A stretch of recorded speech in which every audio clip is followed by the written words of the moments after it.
Brook Hoover. We're going to do some arpeggios today, which are really powerfully awesome. Arpeggios are just the notes of a chord. So a really good chord to work on is A minor because it just flows really nicely. So if you take an A minor chord, which is like index, middle, ring, and play 5 strings like this, that's an arpeggio, which does sound very cool, doesn't it? So those notes are A, E, A, C, and E. If we reduce that down, it's just A, C, E. A, C, E.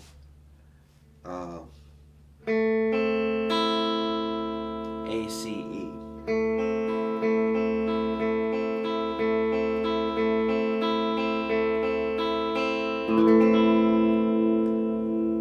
But there's A's, C's, and E's all over the neck. Let me show you another way to do that arpeggio. Check this out. So I'm playing a chord, but instead of strumming it, I'm picking it. And it just works. That's A, open A, C, 3rd fret, and 7th fret E. And the shapes are manageable. I mean, we can make it a little bit complicated. I'm going to work in that direction, but let's keep it a little simple for a minute here. Let's see if you can get that sound in your head. So this is a root, this is a minor third, and this is the 5th interval. Root, minor third, 5th is the formula for an A minor chord and an A minor arpeggio.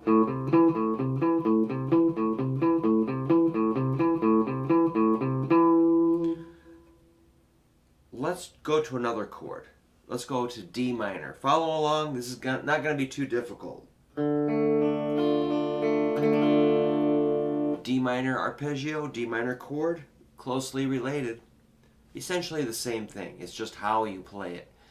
It's the same notes. So this is D, A, D, F, or if we reduce it down, D, F, A.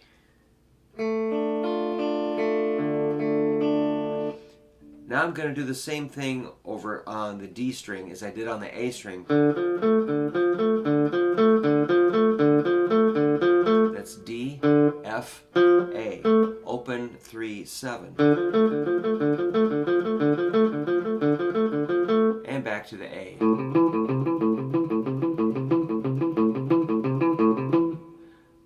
Cool. Let's do another one. Let's go to an E. E is E, B, E, G sharp, B, and E. Reduce it down, we've got E, G sharp, B. And so I'm going to do that arpeggio on the 6th string. That's E, G sharp, B. That's 0, 4, 5, which is a root, major third, and a 5th. Now I'm going to play them like a chord progression. A minor, D minor, E, A minor. Again, A minor, D minor, E major, A minor.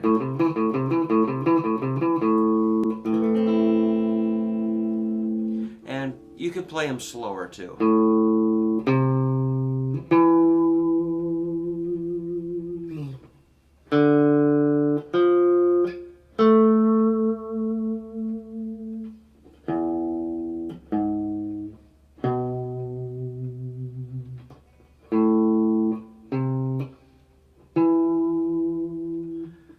Now I'm pretty excited about this, so I think I'm gonna stretch it out a little higher like this.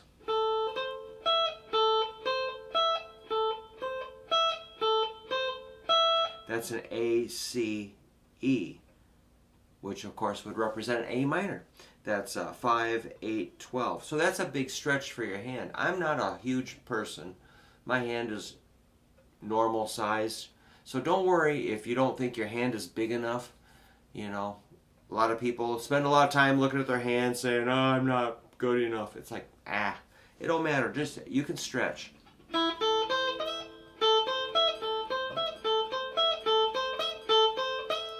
If we do a D minor, it'd be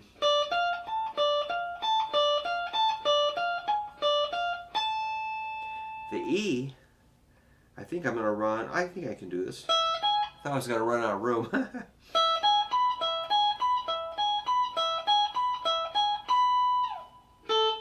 Oops.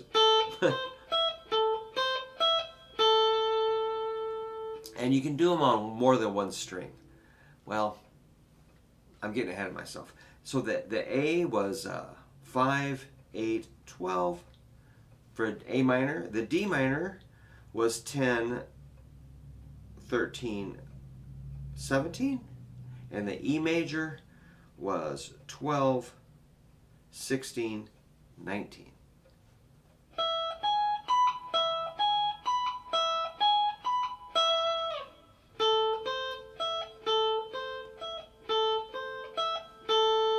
So the nice thing about this versus a scale is that we're able to lock it right into a chord progression. So that A minor, D minor, E, A minor is a really nice little circle of chords.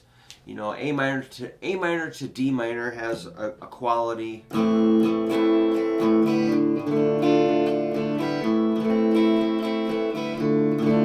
They sort of go back and forth in a pleasant way. It sounds very cool. But when we go to the E, it pushes us back to A minor.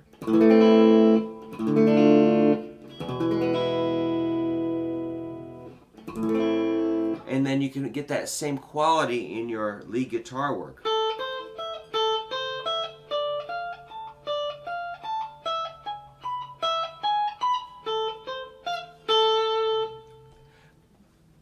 The thing I was going to maybe get into is that the whole neck is full of that. So it takes a little bit of work, but you can definitely do it. Your A minor arpeggio is going to look like this.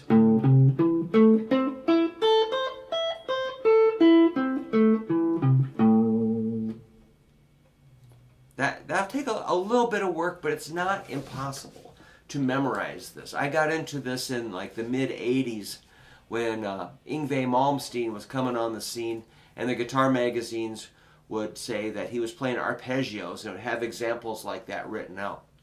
Of course, he's lightning fast. He's like incredibly fast. And of course, I tried to do that. And after a few years, I'm like, well, I don't think I'm not going to be that fast. So I actually play these a lot slower, and I use them in my Surf Zombies albums. If you listen to my Surf Zombies albums, you'll hear arpeggios in there a lot. Thanks, Yngwie. So this one was a 5-8, 7-7, 5-5-5, 8, 12, coming back down to 8, second string 10, third string 9, fourth string 10, fourth string 7, fifth string 7, sixth string 8, and sixth string 5. So that's 5, 8, 7, 7, 5, 5, 5, 8, 12.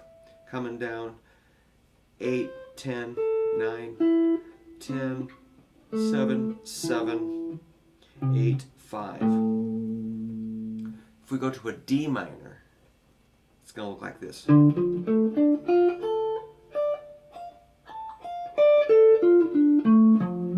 Something like that. And, it can vary.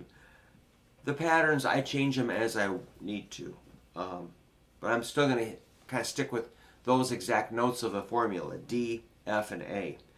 D, F, A, D, F, A, D, F, A, F, D, A, F, D, A, F, D.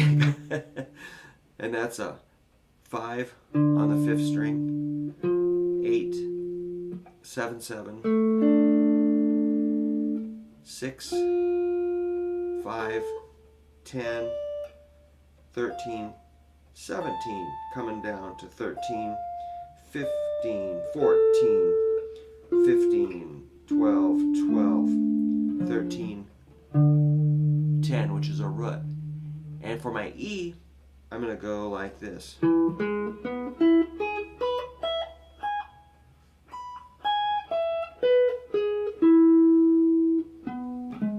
It's one way to do it. That's an E7 or an E, which is E, G sharp, and B. Here's 7, 6, 9, 9, 9, 7, 12,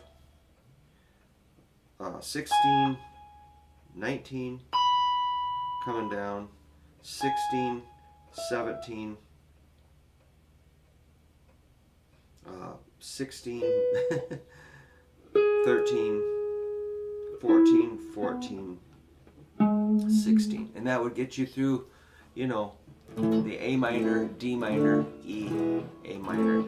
I've got PDFs of this if you would like some arpeggios to work on. Email me at hooverguitar@yahoo.com and I'll send you a PDF showing you these patterns so you don't have to follow my speaking and stammering and description. Go ahead and email me anytime if you have a question about anything, and I'll set you up. All right, arpeggios, get into them. They'll pay you back. Just start investing your time in arpeggios and you'll reap the benefits in the near future. Trust me, it's going to work. Thanks a lot. I'm Brook Hoover, and I'll see you soon. Goodbye.